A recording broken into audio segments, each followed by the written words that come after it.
The streets of Cauldria burst with color. Aldric rode through the thoroughfare in an open carriage, driven by two snow-white Apollos and a surly coachman in garish royal livery of blue and gold. It was a festival day, and the city rang with color and lights and laughter, vibrant with voices and celebration. In the week leading up to the Mogfarah, the energy in Cauldria grew with each passing day. The Apollos whinnied as they drove under the walls of alabaster, fluttering with banners and kites, balloons swimming in skies of lapis lazuli. Men and women jostled together in flowing colors, diaphanous saris and skirts and dazzling jewelry. Many women wove the rainbow feathers of kala birds and the red, fan-tailed feathers of the hoji into their hair, setting off the turquoise stones they wore about their necks. Others tied threads of gold and silver into their hair that glittered in the sun. Both men and women wandered the streets topless, their fair skin painted and stained with ancient symbols of the festival. The first Mogfarah in 1,000 years, but no one had expected such an orgy as this.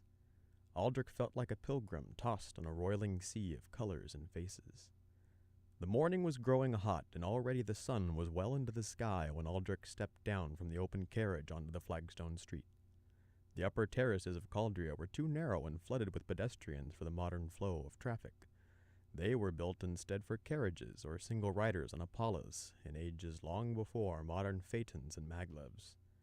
It imparted a feeling of tradition to the old city, of romance.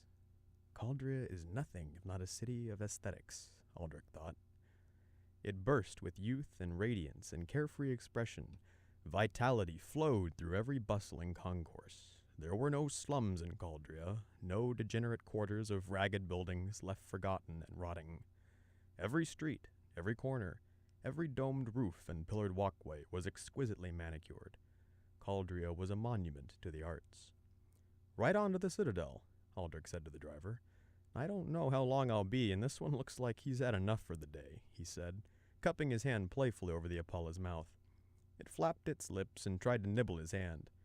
He patted its glossy white neck, and the driver saluted and pulled away into the crowd, people parting respectfully for the royal carriage. Aldric stretched from the long ride. After changing earlier, he had sat in quiet meditation, refocusing his body's energy. It was one of the first techniques of Credath the Valori had taught him. It couldn't sustain him forever, but it was a good alternative if sleep wasn't an option. In battle, minutes of meditation could replace sleep for several days if necessary, and Aldric felt energy returning to his limbs, his mind clearing. He would need sleep tonight, though, or he would suffer tomorrow in the Colosseum. Normally busy streets had become impassable. Aldric had avoided the city this past week. Throngs of people were uncomfortable, and the crowded avenues felt claustrophobic. However, today he decided to walk up Baal Dunmar, meaning the street of heavy steps in the Asaran tongue. Baal Dunmar ran from the citadel to the great gate at the entrance of Cauldria, connecting the entire city. It was always the busiest street. Aldric tried to walk up the center of the broad avenue where it was only slightly less crowded. It would take a while to get to the temple, but he was enjoying the sights today. In the past few months, Aldric had spent dozens of hours a day, honing his skills and sparring with the Valori in the temple. Representing House Danarean in the Mogfarah would meet going up against renowned masters in martial combat, the best the Empire could produce. Not only that, but he would be challenged by a champion of the Demoran faith. Called the Draugr, they were Maul Dragon's finest acolytes. The Maul knew what an excellent opportunity this was, and Aldric's opponent would likely be hand-picked for the purpose of defeating him. It wouldn't be a common fight, and Aldric's loss would be perceived as impotence of the imperial throne. Aldric dismissed the thought. He couldn't dwell on the politics. Focus, channel, energy, observe the course, he told himself. Become the path. It was his favorite aphorism. Whichever direction he chose, it fell to him to create the path. He repeated this several times as he pushed his way through the crowd. At least his opponent wouldn't be trained in Credath.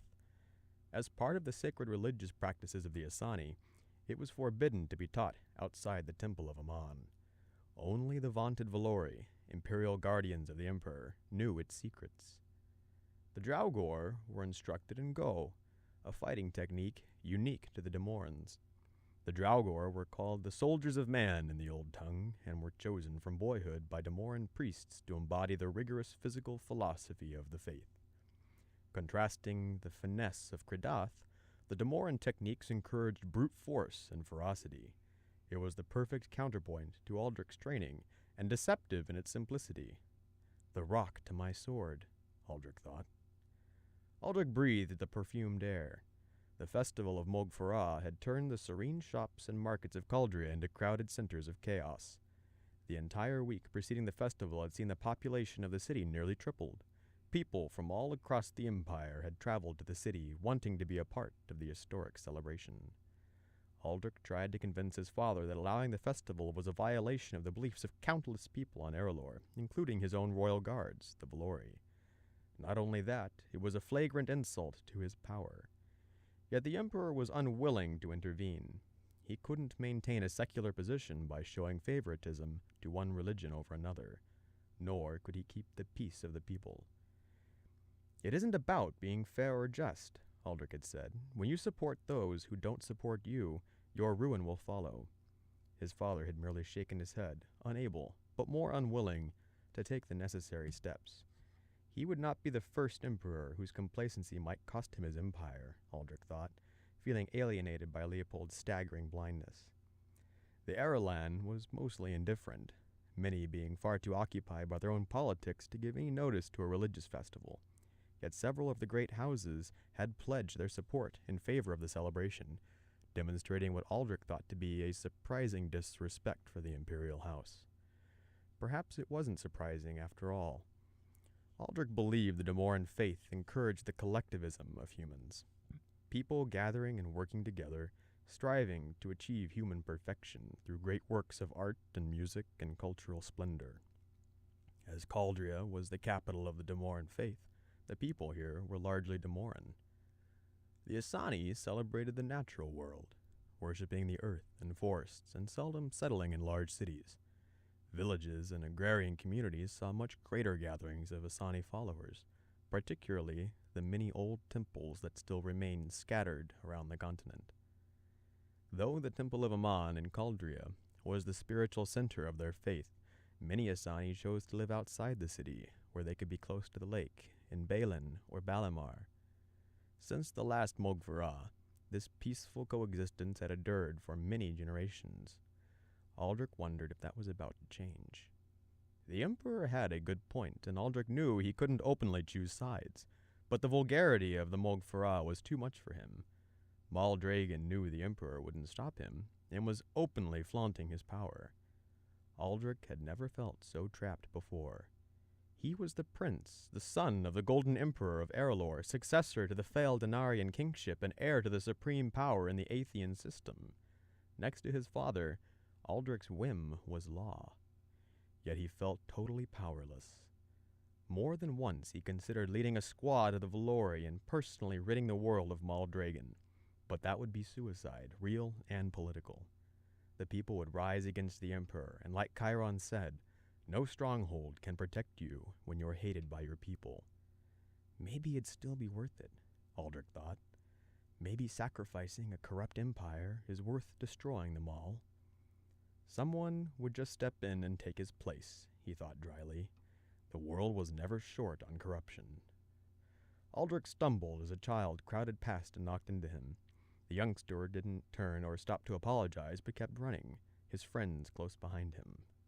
Aldric ducked under a darkened awning to escape the fray.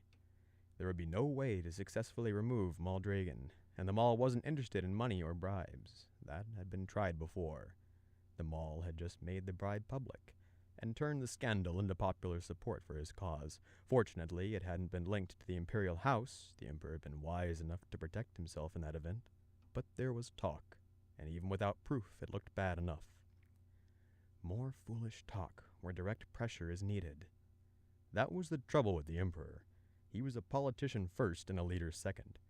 Aldric tried not to dwell where father fell on that list. A lean, middle-aged woman with coppery hair approached Aldric and bowed. She wore a sheer sari of bright blue. She smiled, proffering up a bronze urn with the image of the prophet Decidar carved upon the side. 20 guilders, my lord, she said in a faltering voice. Aldric returned the smile and shook his head politely. The lady bowed again and walked off, offering the urn to another passerby. Sheaves of incense smoked and billowed in braziers along the wall, fragrances from the far corners of the empire filling the air. The white stone walls of the ancient buildings loomed over the street, their doorways and colonnades blooming with wreaths and golden plates featuring Decidar, his lean arms raised above him triumphantly. Lattices arched between buildings over the street, tufts of violet flowers floating in the summer breeze. People of all ages dressed gaily in sarongs of yellow and orange, red and purple, and every shade of blue and green. Enormous banners had been raised to celebrate Aldric's triumph in rescuing the crew of the malefactor. It was part of his father and Chiron's scheme of propaganda, their attempt to portray Aldric as Cauldria's dashing savior. The banners were 4 meters high and featured Aldric standing proudly in his flight suit, helmet under one arm and the rising sun behind. The portraits had been raised this morning, only a few hours ago, and Aldric was surprised to see they were already hung on every block and corner. "The Prince of the People," the banners proclaimed. "Hero of the Fatherland," read others. Aldric had to admit he looked quite heroic in the pictures. He didn't feel it, however, and the blatant evangelism made him uncomfortable. He wondered if anyone else was buying it. It was on all the news channels and on the government-controlled NetSpan. They had broadcast interviews with Aldric and the Admiralty, lots of shaking hands and exaggerated numbers. Nearly 300 people now owed their lives to Aldric. Controlling information is the first part of controlling an empire. Chiron had always told him, "Knowledge is the privilege of the elite. Whatever else you do, never lose control of the flow of information." Lesson learned, Aldric thought, stepping beneath a flapping banner of himself. A sudden blast of noise startled Aldric.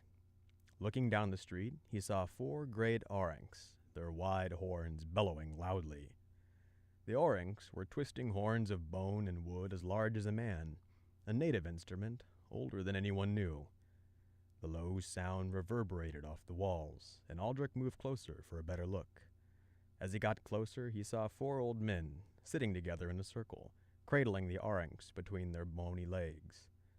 Red-faced and sweating, they pursed their lips over the silver mouthpieces, skillfully fluttering their cheeks. Drawing out long, haunting moans from the giant horns, the men squeezed their eyes shut, their faces glistening under the sun. They seemed to travel to another world, rocking back and forth, leaning into and away from the sound. The music created a wide circle where people set down whatever they were carrying and swayed together to the rhythm. A woman from the crowd joined in and began to sing, and Aldric recognized the strange, melancholy mixture of sounds as Elcairn mouth music. Another young woman with a 5-stringed arba picked up her bow and began to play, the instrument high and lilting against the droning auranks. She danced before the men, whirling in circles as she fiddled, her bright hair bouncing in the sunlight, her feathers bobbing and bracelets and rings jingling and glittering, and the sun glowing in the warm red wood of the arba, and her blue skirt twirling and her bare feet pattering on the pavement. It was a very old sound, and Aldric's spine tingled at the melody, and suddenly he was carried away to the misty moorlands of Galhain and the gypsy travelers and twilight folk that haunted those ancient fells. Aldric left them playing and walked on, through people with painted faces who danced and sang, and mongers of every kind peddling antique carts through the streets.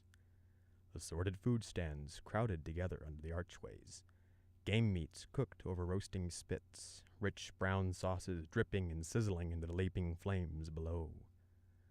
Fruits and sweets of kinds Aldric had rarely seen were bursting on every corner. Men crowded together, sharing wineskins filled with arak, and pipes fumed with spiced tobacco, as old men nodded sagely and told stories of how the world used to be.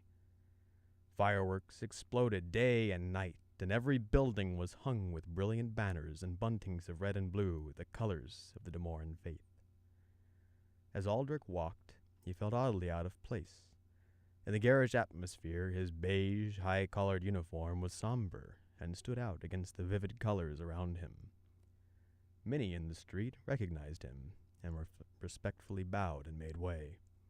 Trying to avoid a scene, he slipped through the crowd without much disturbance.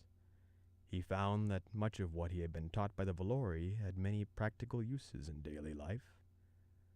Walking down several more noisy blocks, Aldric finally left Baal Dunmar behind. He paused to wait as two massive Oroka bellowed past him, hauling carts of laughing, jeering people. The people leaned out, shouting and waving, throwing flowers and candies to the onlookers on the street. Dancers ran in front of the Oroka, taunting them, the Oroka bellowing and shaking their muscled shoulders in irritation.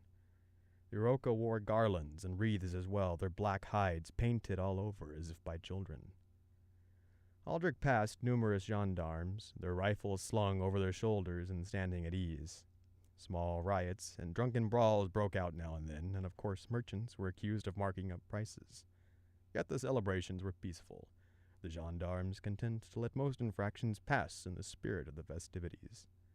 The Imperial army was also on alert should anything become serious between the Asani and the Demorans. In truth, many of the Asani simply stayed in their homes. Others found excuses to leave the city entirely. Even Balin and Balamar, nearby towns on the shore of Lake Nemain, had swollen with Demorans making the pilgrimage to see the first Mogfarah in 1,000 years. Aldric looked around. Everyone was happy. Everyone was smiling and laughing, drinking and singing. It was difficult to maintain his stoic disapproval amidst such gaiety. Yet Aldric wasn't an ordinary citizen, and the troubles of his office weighed heavily on his mind. He rounded a corner to an empty side street, glancing down the way as he did. Two young men in red and blue robes stood with their backs to him, their attention focused on something in front of them.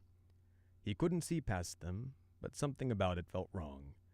They were speaking harshly, and he moved closer to hear what they were saying. By their manner, it was obvious they'd been drinking. One of the men stepped to the side, and in the gap between them, Aldric glimpsed an older man in distinctive gray robes. An Asani elder. He moved closer and positioned himself in a nearby alcove. He glanced around, but there were no gendarmes in sight. Typical. "They left," slurred one of the young men to the Asani elder. "They left. And do you know why?" he asked, jabbing his finger at the man. The elder didn't answer, but pulled a basket of bread closer to his chest and looked around, searching for an escape. "Hey," said the other man, grabbing the Asani's shoulder and shaking him. "Hey, he asked you a question. He asked you a question." "Yeah, I asked you a question. Where do they go, eh? Where? Where? Your gods, your little gods, all of them, where?" "Poof," said the first man, tossing his hands in the air. "They vanished, 'cause they're schleck, and everyone knows it." "Everyone but you," said the other man, taking a step forward and shoving the elder again. The elder took a few steps backward and looked as though he were about to turn and run when the first Demoran seized him roughly. "You go around all the time. I see you. I see you, you and the others, you farsighters, you watchers, watching. You're always watching. And what are you watching, eh? What? What are you watching? I want to know. I want to know what you're watching. What do you see?" he said, twisting his finger into the man's forehead. The elder wore a delicate circlet of silver above his brow, and the Demoran flicked it with his finger. It made a small ringing sound. The man looked frightened, but he said nothing. Aldric looked around again. "Damn it," he thought. "Where the hell are the gendarmes?" The Demoran saw his fear and smiled. "Well," he said haughtily, "if you see so much, you old gazer, did you see this?" He raised his hand to strike him. "Hey!" Aldric shouted, stepping out of the alcove. The two men whirled around, forgetting the elder for a moment. The elder took the opportunity and began backing away. "Who the hell are you?" the first Demoran asked. "Are you enjoying the celebrations?" Aldric asked. ignoring him as he walked closer. "Hey, he asked who you are," shouted the second man again, echoing his friend. "Yeah, and what are you doing, coming out here anyways?" asked the first, taking another step towards Aldrich. Their faces were painted red and blue, and their robes were stained and torn in places. Their long blonde hair was braided over their shoulders in the style of the Theraran upper class. Rich Damoran brats, out looking for a thrill. "This street's a little quiet, eh?" Aldrich said, again ignoring them. "Why don't we go back to Baal Dunmar and have some more drinks? They're on me." "No, I want to know why you think you can come around here and poke your nose in where you please," the first man said, taking another step closer. Aldrich tensed, but remained motionless. The man was within striking range, but he would give him another chance. "We was having a good time, right? And you had to come round here and muck it up. This Gaitha was putting on airs, right?" he said, pointing back to the Asani elder, who was now in full retreat. "Oi!" the Damoran shouted. "Get him!" His companion turned to run after him when Aldrich caught him by the wrist and twisted his arm behind his shoulder, kicking the back out from his knee so that he fell over, landing hard on his bent arm. A look of utter astonishment flashed over the first man's face. He made a fist and sluggishly lunged at Aldrich. Aldrich blocked his swing and drove his fist into the man's gut, winding him. The man fell over, coughing and hacking. Aldrich stepped back and watched. The first man had staggered up and now tried to run at Aldrich. Aldrich stepped aside, grabbed the man's robe at the cuff of his neck, and ran him headfirst into a wall. He collapsed into a heap at Aldrich's feet. The other Damoran tried to get up. He made it to his knees before he threw up, retching violently in the street. He rolled over onto a pile of hay next to an rock cart and lay gasping. He waved his arm at Aldrich and made a clutching motion with his hand. The effort was too much for him, and he dropped his arm heavily. Sagging his head on his chest, he lay quietly, covered in his vomit and breathing deeply. Aldrich looked down the street to find the elder, but he had long since disappeared. In the scuffle, however, the circlet of silver had fallen from his head and lay in the street. Aldrich bent over and picked it up. It was a clamail, a piece of traditional jewelry worn by elders of the Asani. It was said to enhance the clairvoyant powers of Aina. Aldrich didn't know if that was true, but it was incredibly valuable nonetheless. Whoever that man had been, it just wasn't his day. Probably hasn't been his week either, Aldrich thought, tucking the clamail into his breast pocket. He returned to the two men who were lying where he had left them. He felt neither pity nor anger, yet a keen sense of foreboding had been stirred by the encounter. This is what it will be like, he thought.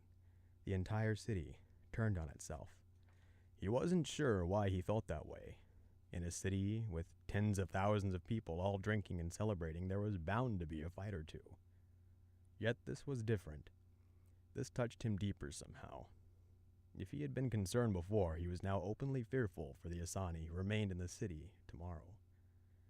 There would be other festivals held across the world, he thought, even on Cauldria, Erelor's twin planet in the system. But the great ziggurat, with the divine hall of man, was here in Cauldria. The temple of Aman and Gaibin Morrigan, the seeress of the Asani, were here in Cauldria. And Maldragon was here. Aldrich shook his head and left the two men lying in the street.